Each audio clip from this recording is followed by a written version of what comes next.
They called him the Ranger, not for patrolling dusty trails, but because he could quote lines from old Western novels while tracking down fugitives across 3 states.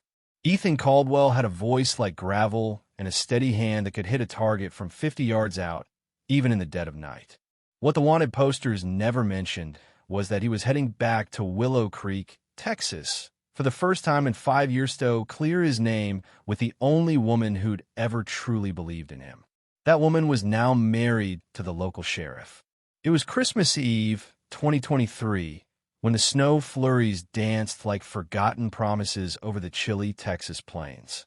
The little white steeple church in downtown Willow Creek was packed that night, strings of lights twinkling against the frosted windows. Ethan slipped in through the side door, his worn leather jacket blending with the shadows. His hazel eyes scanned the crowd until they locked on her sitting in the 3rd row, looking as stunning as ever in a deep red sweater dress. Sarah Jenkins. Her wedding band glinted under the soft glow of the holiday candles. She glanced up, and in that split second, all the walls they built came crashing down. What happens when the ghosts of your past show up uninvited? That's the question that hung in the air like the scent of pine and cinnamon. Folks in Willow Creek always said David and Sarah Jenkins had the picture-perfect marriage. You'd hear it at the local diner, the hardware store, or the Friday night football tailgates. Sheriff David Jenkins, 45, with his salt and pepper hair and that easy Texas drawl, had brought a sense of security to their booming oil town. Sarah, 28, educated in Austin, was the daughter of the late real estate mogul Tom Harlan, who'd left behind more loans and legacy. David had settled those debts the day after their wedding, no questions asked. Sarah taught 3rd grade at the elementary school, organized the PDA bake sales, visited shut-ins with homemade casseroles, and kept their 2-story ranch-style home spotless, with fresh wreaths on every door and poinsettias blooming on the mantel. David provided handsomely, a shiny pickup truck, designer boots from Dallas, even books ordered from Amazon. The truth about cages, even the comfortable Anisis, that the spirit inside never forgets how to soar. David meant well. He really did. He'd lost his first wife to cancer back in Houston, watched her fade while he was out busting meth labs and border smugglers. When he met Sarah Young, grieving, desperate to salvage her dad's tarnished knee, he saw a chance to protect someone, to build a shield around her. He just never bothered to ask if she wanted one. 3 days before Christmas, David announced he'd be driving to Austin for state business meetings with the Texas Rangers. He'd be gone till after New Year's. "You'll be all right here, darling," he said, kissing her forehead like she was a kid. "Mrs. Ramirez next door will look in on you." Sarah smiled, waved from the porch as his truck kicked up gravel down the snowy street. Little did she know, 500 miles away, a man she'd once loved was reading an email that would upend everything. Little did she know Ethan Caldwell had finally uncovered the proof to vindicate himself, and he was already on his way home.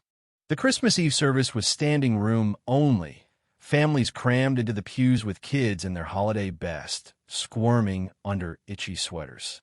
Men doffed their hats as Pastor Harlan Ethan's uncle took the pulpit. Sarah sat in her spot, 3rd row front, her red dress suddenly feeling too constricting, the sanctuary too stuffy. She fanned herself with the bulletin, trying to focus on the sermon about forgiveness and fresh starts. That's when she spotted Hema figure lurking in the back by the coat rack, tall and broad-shouldered, black Stetson pulled low, but not low enough to hide those piercing hazel eyes that had haunted her nights for 5 long years. Her breath hitched. The bulletin fluttered to the floor. Ethan Caldwell alive, right here.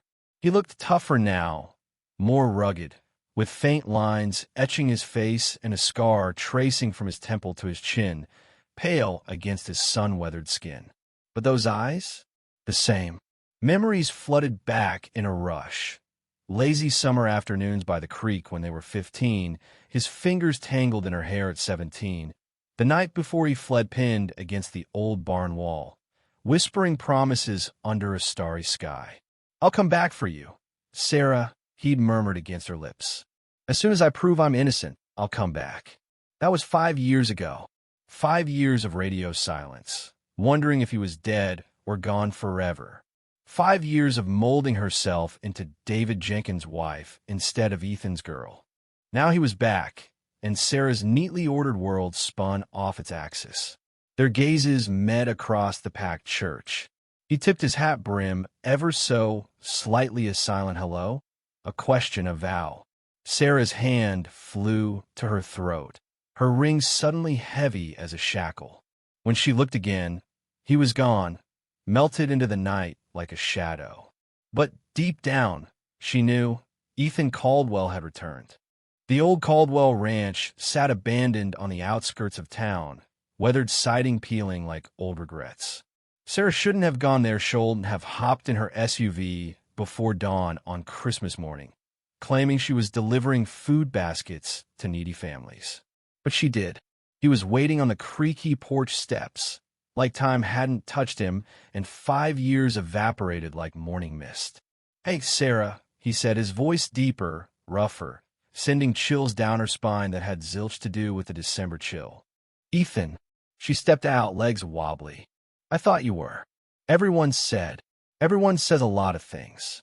He rose, and she saw the changes, broader shoulders, a holstered Glock low on his heepa, private investigator's tool now. Most of it's lies. She wanted to rush into his arms, to reclaim the girl she'd buried. Instead, she froze by her car, vows and trust, and the life she'd pieced together flashing in her mind. "Why now?" she whispered. He pulled a flash drive from his jacket, movements precise, like a man who'd learned to outsmart danger. "Because I finally nailed in the real killer of Tom Harlan." The name slammed into her like a gut punch. Tom Harlan, the developer shot dead in his office 5 years back, the murder Ethan had been framed for, forcing him to vanish before a lynch mob or worse could get him. "I've been chasing leads across Texas, Oklahoma, New Mexico," Ethan went on. "Gathered proof. And something bigger, Sarah, way bigger than just homicide." He handed her the drive. Their fingers brushed, and the years collapsed of emails, bank statements, and encrypted files with official stamps. Tom uncovered a land scam ring. Ethan explained, stepping closer close enough she caught his scent of leather, gun cleaner, and that indefinable him. Oil barons in 3 counties, bribing officials, faking deeds. Tom was about to blow it open. Sarah's hand shook as she scanned the files on her phone. Names she recognized, some that turned her stomach. "So they killed him," she breathed, "and pinned it on you." Ethan's jaw clenched. "Yeah, figure a rancher's kid gone rogue would distract everyone." She looked up, really saw in the pain he carried, the burden of 5 years on the run, turning him into something sharper than the boy she'd loved. "I'm sorry," she whispered. "I should have trusted you. Known you could never." "You didn't know." His hand lifted, cupping her cheek gently. "You were the only one who never wavered. That's why I had to come back." The air between them crackled, charged. "We can't," she said, even as she leaned in. "I know." But he didn't move away. 3 days later, David was still in Austin, and the house on Main Street felt like a mausoleum echoing silence. Flickering shadows, ghosts of what-ifs. Sarah couldn't shake it. Ethan's evidence, those familiar names. That evening, she made her choice. David kept his official files in a locked drawer, state business. He called it nothing for his wife. Tonight, it was her business. The key was hidden in the bedroom floorboard. She found it years ago while dusting, filed it away like all her quiet acts of defiance. The drawer slid open smoothly. Reports, emails, and a thick folder labeled Harlan, case closed. Her pulse raced as she flipped it. Notes, witness logs, and clipped to the back a list of suspects David had been ordered to drop. The same names from Ethan's drive. Looking for something? Sarah whirled. Her heart pounded. Ethan stood in the doorway, snow melting on his jacket. "How did you?" The back door was unlocked. He stepped in, shutting it behind him. "Dangerous, Sarah." Anyone could walk in. A faint smile ghosted his lips. "Like you just died a ghost?" He approached, and Sarah felt the isolation, acutely the lamplight dancing on his face, making him seem every bit the hardened man he'd become, her nightshirt suddenly too sheer. "Find anything good?" he asked, nodding at the desk. David investigated, but someone shut him down, she whispered. "He's not in on it, Ethan. He's clean." Relief washed over Ethan's features. "Thank God. I couldn't stomach it if you'd hitched to a crooked cop." Sarah shook her head. "David's got flaws, but lies ain't one." Ethan reached past her for the folder, his body brushing hers, soap, leather, winter air making her head spin. His arm trapped her against the desk. She couldn't breathe. "You need to leave," she murmured. "If David comes back." "He wants not tonight." His free hand rose to her hair, fingers weaving through the loose waves she'd brushed out for bed. "Sarah."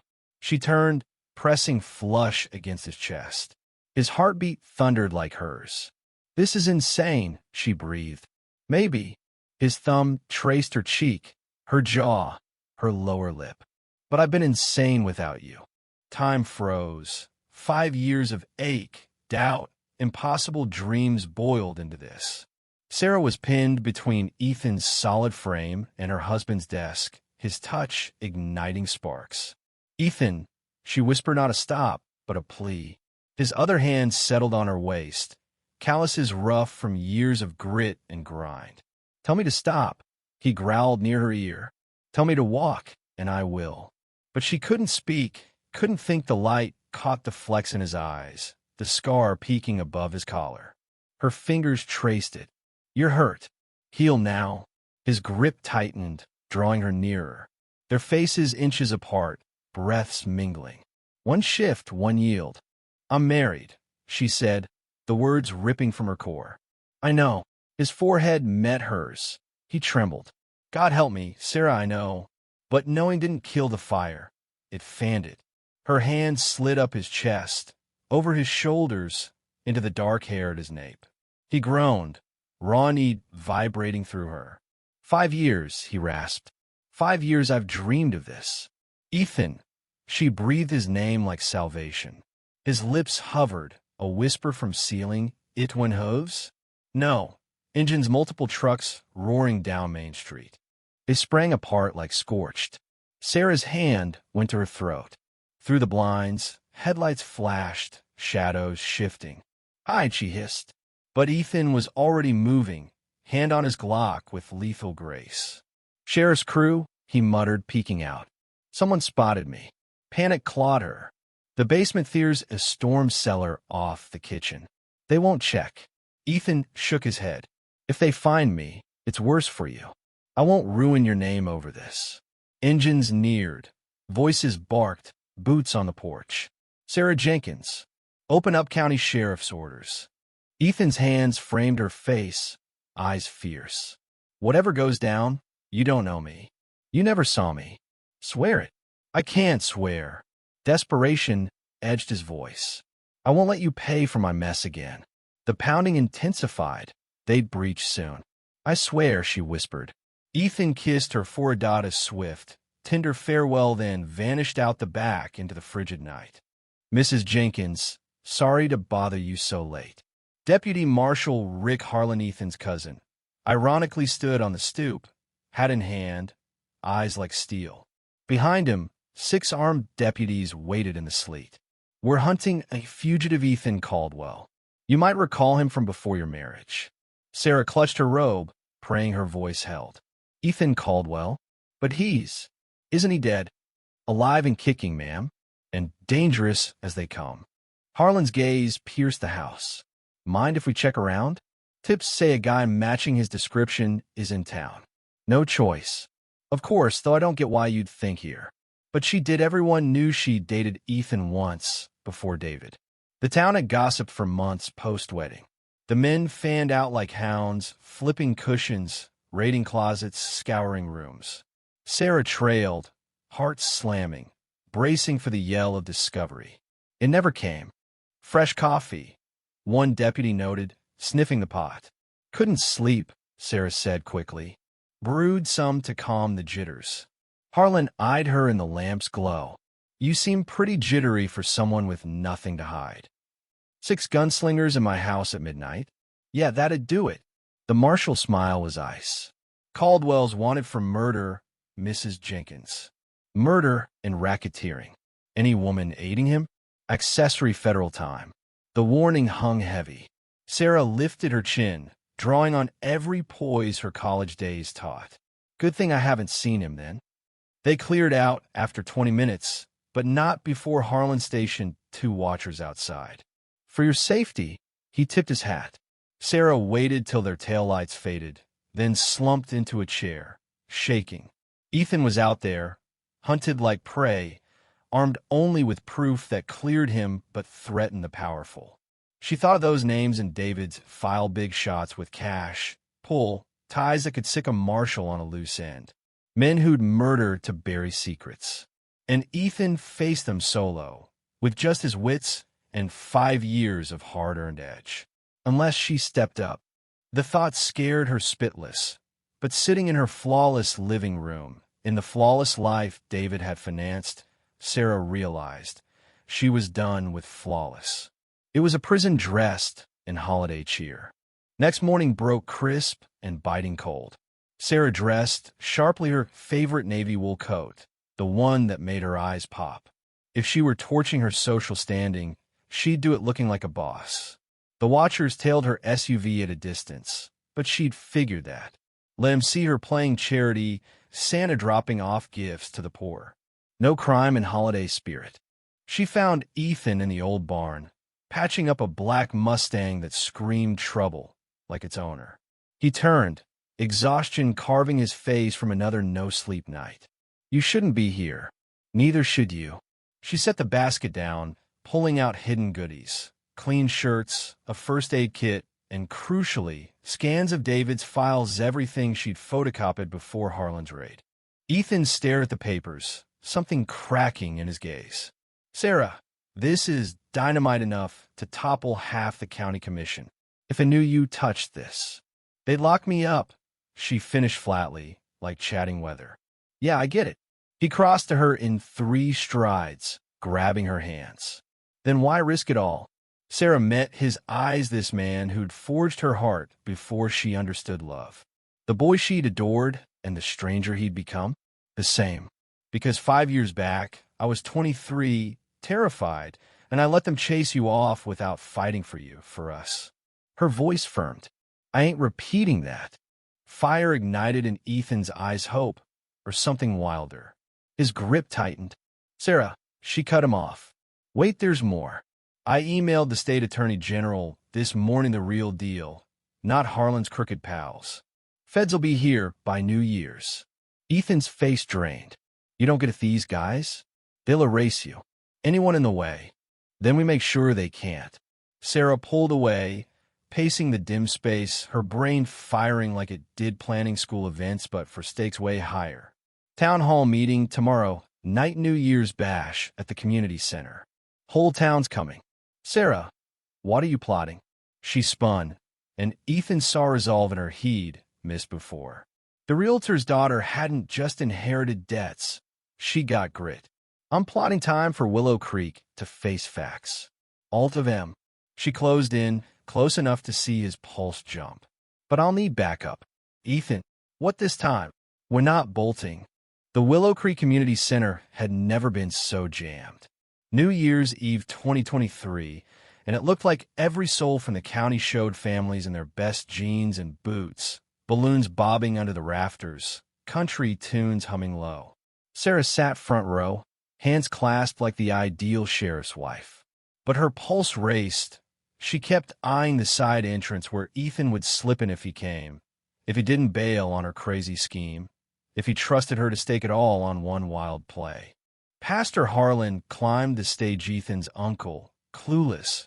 His nephew was about to re-enter the fray. Friends, we're here to toast the old year and welcome the new. But sometimes to step forward, we gotta reckon with the skeletons first. That was Sarah's signal. She rose, navy coat swishing in the hush. Pastor spot on, she said, voice booming clear. Some skeletons need dragging into the light lease that need busting. Whispers buzzed. Mrs. Ramirez gawked, scandalized.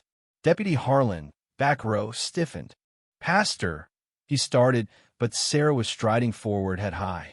"5 years ago, this town swallowed a whopper. We bought that Ethan Caldwell gun, down Tom Harlan in cold blood. Easier than digging deep, safer than crossing fat cats." The side door creaked. Ethan entered, and a collective gasp rippled from 300 throats. He looked epic and scary tall, dark, deadly, Glock holstered low, hazel eyes sweeping for threats. But Ethan hadn't killed a soul. "Tom Harlan got whacked 'cause he sniffed out a land fraud scheme ripping off our county," Sarah pressed on, voice stealing. "He was set to expose oil tycoons bribing officials for fake leases. They silenced a man, framed Ethan to throw us off." Harlan bolted up, hand twitching toward a sidearm. "Mrs. Jenkins, you're hysterical. Sit your I don't reckon so." Ethan's drawl sliced the tension like a knife. He stepped into the spotlight, and Sarah watched the town see him raw for the first time in years, the man forged in fire. "Lady's got words worth hearing. Y'all should listen." Harlan's crew shifted, hands inching toward weapons. But Ethan was lightning Glock out in a blink, aimed square at the dirty deputy. "Easy there, fellas.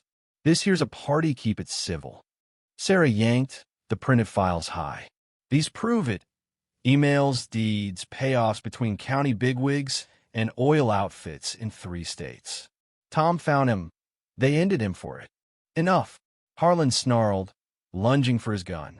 The room exploded screams, shouts, kids wailing.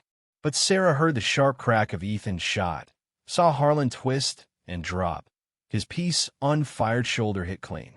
"He'll walk to trial," Ethan called cool as ice. The other deputies froze, hands up, not eager to test the guy they'd hunted for days. "Now," Ethan went on, steady as ever, "who wants the dirt on how y'all been fleeced for 3 years running?" It took 2 hours to lay it all out, names, dates, dollar figures that had the crowd gasping in fury. Money was siphoned from taxes, school funds, and ranch sales.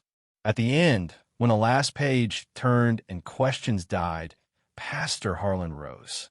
"Looks like my kin's cleared," he said softly. "And this town's got a debt to him." Ethan pocketed his Glock, facing the faces that once damned him. "Ain't after sorries," he said plain. "Just justice." The highway hummed as Sarah Jenkins, soon to be Sarah Caldwell, again stood on the Austin airport tarmac with her suitcase and a heart brimming. The trials dragged 3 months, 12 indicted, 8 guilty, stolen millions funneled back to folks. Deputy Harlan? 10 years federal, plenty of time to stew. David took the bombshell rough, but not how Sarah feared. The night he rolled back from Austin to chaos, he sat in the living room, hearing it all without a peep. "I let you down," he admitted at last. "Tried keeping you safe by boxing you in. That wasn't love, Sarah, that was my fear talking." The divorce was clean, amicable, and almost sweet. David kept the house, his badge the town needed steady. And he was good at heart, just misguided. Sarah took only her dad's old watch, her mom's heirloom necklace, and the liberty to chart her path. Ethan, cleared full, offered a spot with the Texas Rangers. He took it, with a catch, his picks on cases, turf life.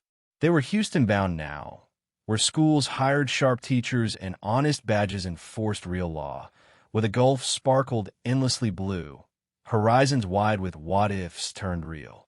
"Ready?" Ethan asked, lacing fingers as the gate called boarding. Sarah glanced back at Willow Creek, once the life, shed then at the man beside her, scarred but whole, tough but true, still quoting Hemingway with heart. "Been ready 5 years," she said. They boarded the flight west together, Sarah Caldwell and her Ranger, ditching old haunts for new horizons. America had always been about do-overs. Some just fought harder to grab theirs. If this story stirred something in you, share your thoughts in the comments below. What would you have done in Sarah's position, stayed safe, or risked it all for love and truth? Take a stand and voice your opinion. I'd love to hear where you land on this wild ride.